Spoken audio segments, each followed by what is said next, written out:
हमारी आज की कहानी है मेहनत में सुख। एक गांव में एक संत अपनी पत्नी के साथ रहा करते थे। संत के पास हर समस्या का हल जरूर था। संत काफ़ी गरीब थे और उनके पास खेती करने के लिए थोड़ी सी ही ज़मीन थी। वह खेती कर किसी तरह से अपना जीवन यापन कर रहे थे। गांव के लोग उनकी मदद करने के लिए उन्हें कुछ न कुछ दान दिया करते थे, लेकिन हर बार वह सामान उन्हें वापस कर देते थे और दान लिए बिना उन्हें धर्म का ज्ञान देते। इस राज्य के राजा के पुत्र जुड़वा थे। राजा हमेशा इसी सोच में रहता था कि वो दोनों में से किसको अपना उत्तराधिकारी बनाए। एक दिन राजा को इस दुविधा में देख मंत्री ने कहा, महाराज, राज्य में एक संत रहते हैं और उनके पास हर समस्या का हल है। आप एक बार उनसे जाकर मिल लें।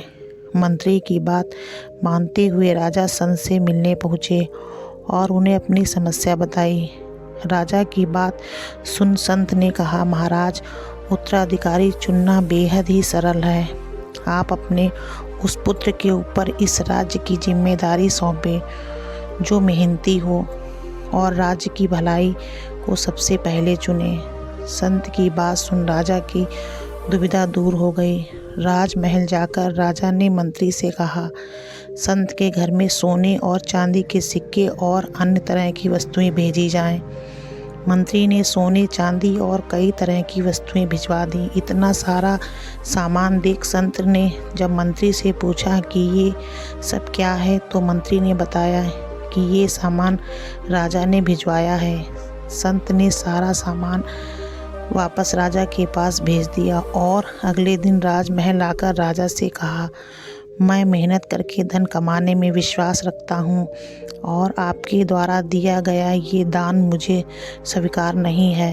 अपनी मेहनत से कमाए गए धन में जो सुख मिलता है वो सुख दान में मिले पैसों से हासिल नहीं किया जा सकता है। राजा को संत की ये बात काफ़ी अच्छी लगी और राजा ने संत को अपने राज्य का पुरोहित नियुक्त कर दिया। हमें इस कहानी से यह शिक्षा मिलती है, मेहनत से कमाए गए धन से ही सच्चा आनंद मिलता है, ना कि दान में मिले धन से। अगर आपको हमारी वीडियो अच्छी लगे तो प्लीज़ लाइक और सब्सक्राइब करें।